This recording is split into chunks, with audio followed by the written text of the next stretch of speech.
Hey everyone, thank you so much for watching this video on finding open educational resources. It's not March 7th, it's March 20th actually, wow. But the information is still just as valid as is this PowerPoint, so hope you enjoy. Okay, so I know I can't see you. If you want to email me and tell me that you watched this video, that would be cool. But I'll do a quick introduction of myself. My name is Elizabeth Cook. I am your instructional design librarian, OER liaison, and ZTC grant tri-chair. So I'm really deep into the world of OER, and I am here to help you find potential resources for your classes. Quick disclaimer, I am not an expert, but I am really good at finding things. It comes with being a librarian. So if you have any questions, do not hesitate to ask. If I don't know the answer, I'm going to find it for you. Let's go ahead and get started. Let's talk a little bit about OER at Citrus. You've probably seen this graphic before. We have a lot of OER champions at this school, and that is so awesome because it does so much good for our students. You can see that, almost 5,000 students are impacted by this, and they're saving almost $500,000. That's wild. I don't know what it was like when y'all were in undergrad, but I know that when I was in undergrad, and this was like a long time ago, books were prohibitively expensive even then, and it's only gotten worse. So anything we can do to help our students is definitely a plus in my book. And there are a lot of benefits for students, right? Financial benefits. 85% of students decided against buying or renting a Citrus College textbook due to costs. Access benefits. Pardon me. 73% of students said that the cost of textbooks impact how they take a class, how many classes they take, and if they take a class, right? And success benefits. 90% of students thought that they would do better in a course if the textbook was available for free or buying a hard copy was optional. And look, working in the library, one of the things that we do see are students that are impacted by textbook costs, because we will have students come to us looking for reserve textbooks, trying to check their books out of the library, saying, no, I just don't, I don't have it. My financial aid didn't kick in. It is a big problem for a lot of students. So OER is one way that you can sort of make that easier on them. And of course, it was great to benefit students. We all want to do that, but we want to benefit ourselves too, right? It's okay to admit it. I want you to look as happy as that faculty member there on the side of the screen. So there are benefits for faculty as well. You have greater academic freedom. So you have more control over what you teach, and it's not limited to content from a commercial textbook. Further sessions in this series are going to talk about how to remix OER, how to build your own OER. So that is definitely an option. Provide day one access to students. Oh my goodness, how many times have you started class the first couple days and students are just like, yeah, I don't have the book, I'm sorry. It delays things, right? This helps us jump right into the learning process.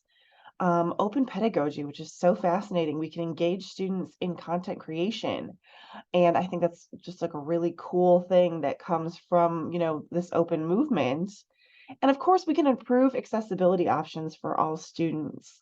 We're going to talk a little bit about accessibility later, and you may have noticed that there is an accessibility series at Citrus as well, facilitated by the DEIA Plus department. So highly recommend checking that out. So much goes into accessibility. It's wild. So yes, lots of benefits for you, lots of benefits for your students. And now you're probably saying, okay, Elizabeth, that was great. I'm in. Now what do I do? Okay, so the first step is finding an OER that works for you.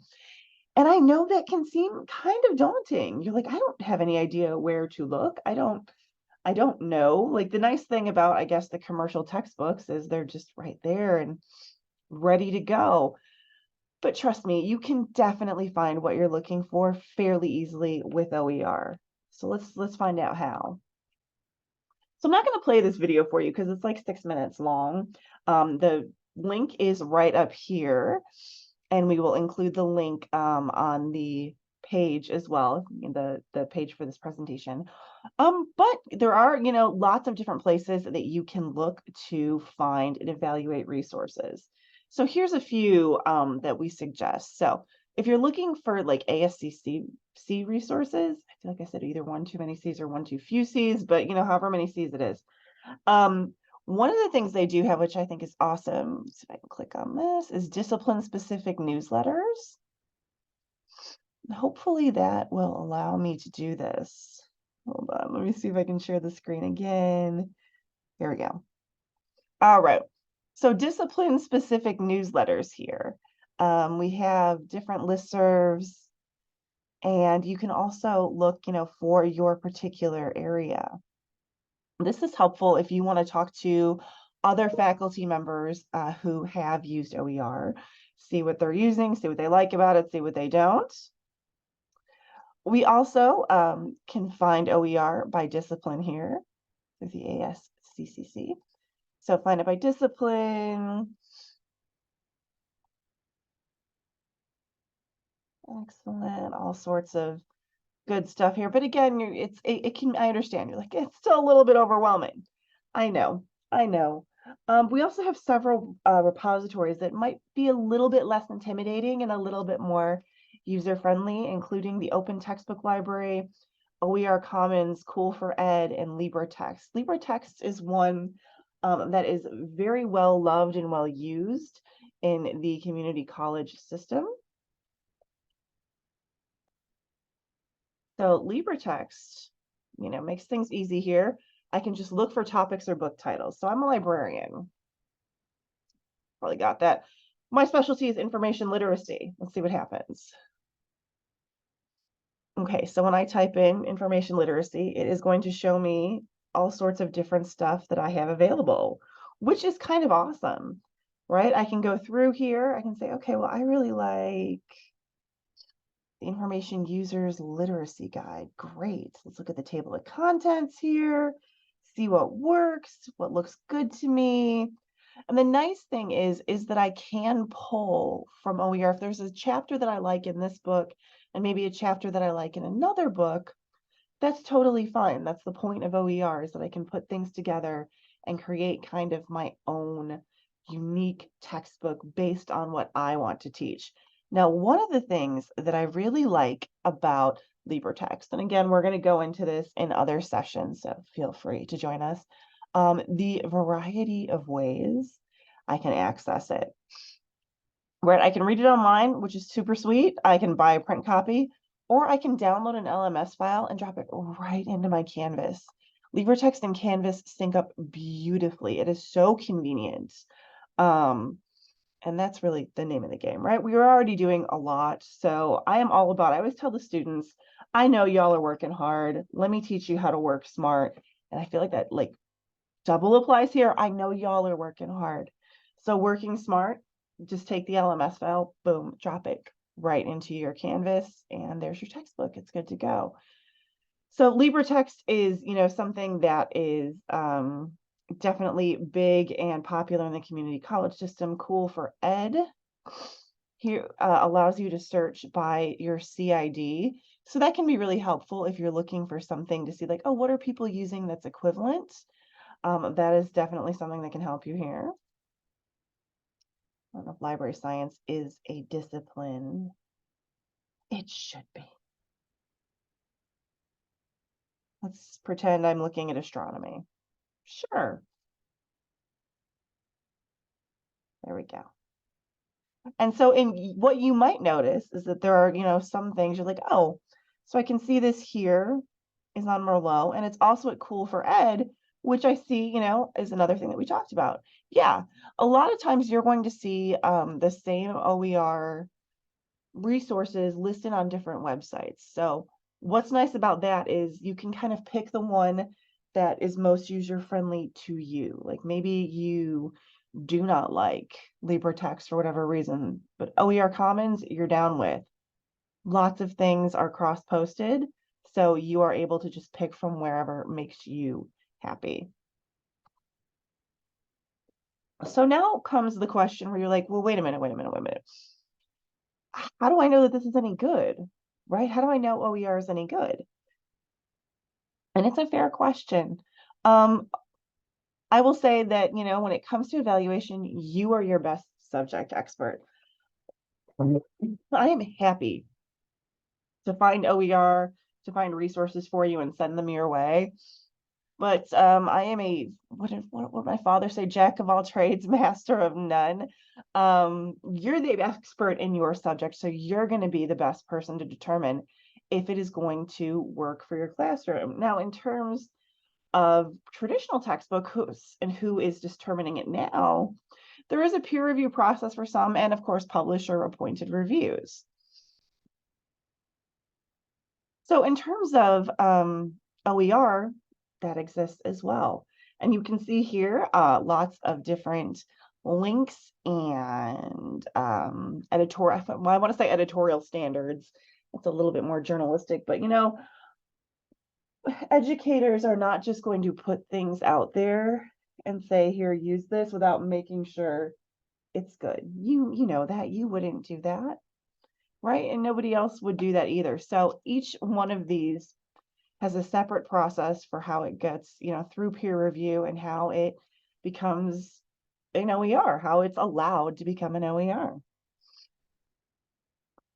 So, when you are looking through possible materials for your classes, you can always check out these rubrics here.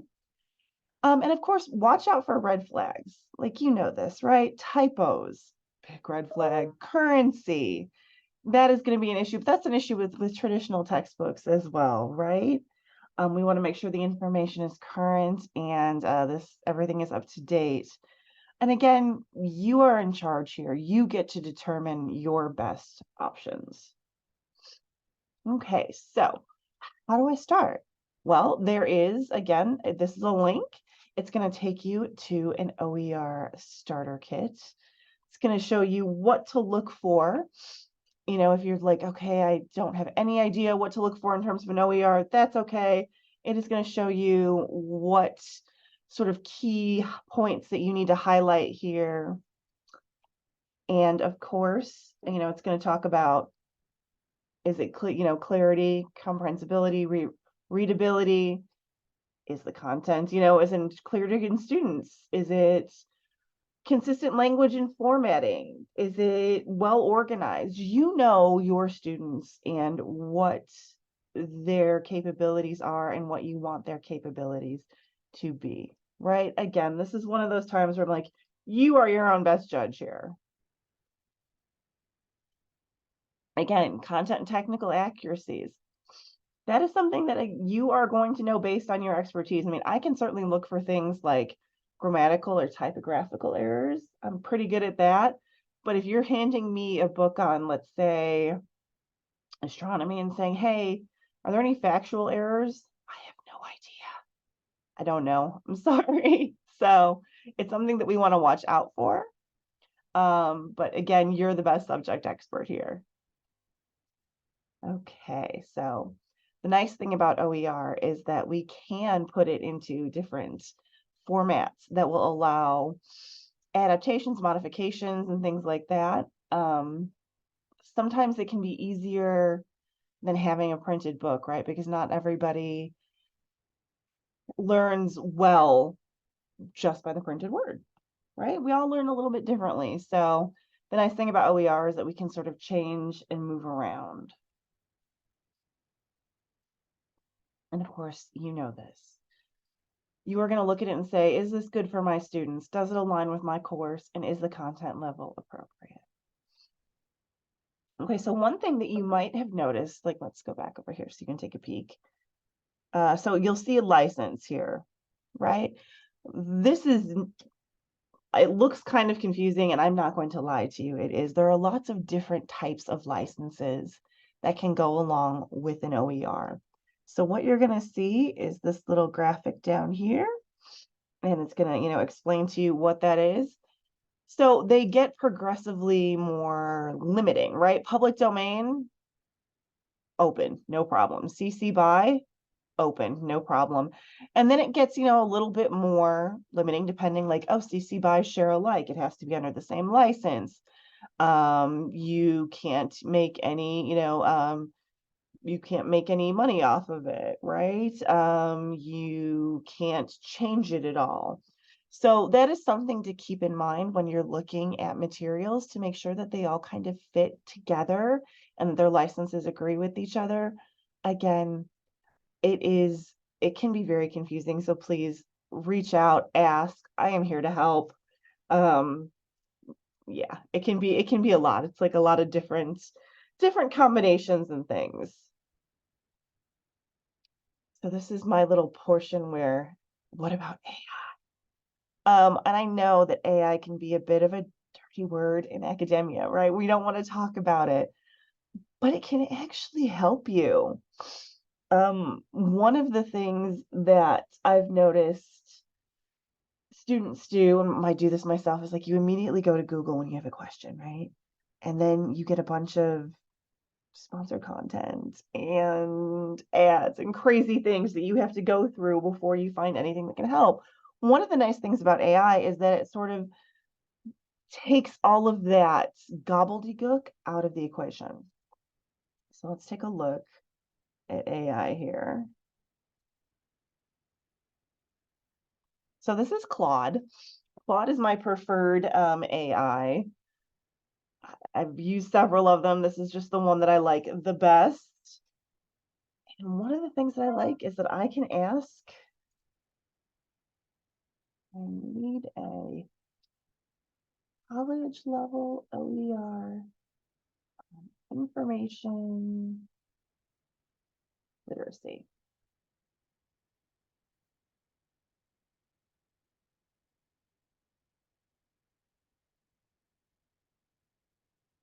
Okay, Claude, I appreciate you giving me that.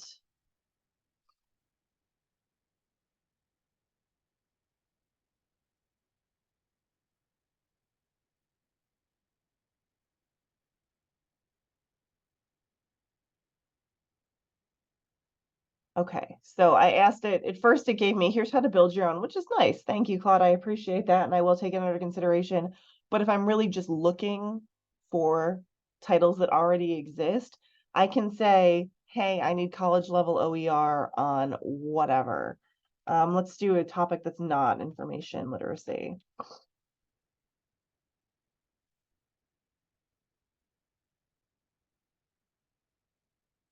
Business communication, let's see.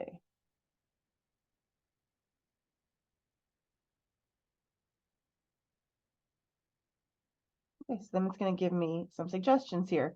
Now, you do have to always check, make sure these are right, but at least it gives you a jumping off point. You don't, if you're anything like me, sometimes having too many options can be a little overwhelming, right? You think, oh my gosh, I just need to know where to start. Like, just give me a place to start and I'll go from there. And I think that AI can be really helpful in giving us a few suggestions and sort of helping to get those creative juices flowing without overwhelming us with too many options. So I know AI is something like, we don't want to talk about it and all that, but it really can be useful in certain situations. So I do recommend, if you find yourself being paralyzed by too many options. I know that well. Okay. All right, accessibility. I said we were going to talk about this a little bit, and we are. Accessibility, we're talking about it a ton on campus. I'm sure you've heard. And you want to make sure that if you're using OER, any kind of either a textbook or videos or lesson plans, whatever, you want to make sure that it is accessible. And here are some things that you would consider, right? Is it able to be read with a screen reader? Does everything have alt text? Do videos have accurate closed captioning? That is a big one, right? We know that some of the auto captioning software can be a bit of a hot mess. So you want to make sure that the captions are accurate and that the students are able to access materials in a quick, non-restrictive manner. I don't know how many of you attended our Flex Day panel, the student experience panel, which I thought was so great. But one of the students, who was a student with visual impairment, said, "Oh my gosh, I can't use open math or my math lab. That's what he said, my math lab, because it doesn't work with any of my screen readers. It's so difficult. I can't do the homework because it's not accessible.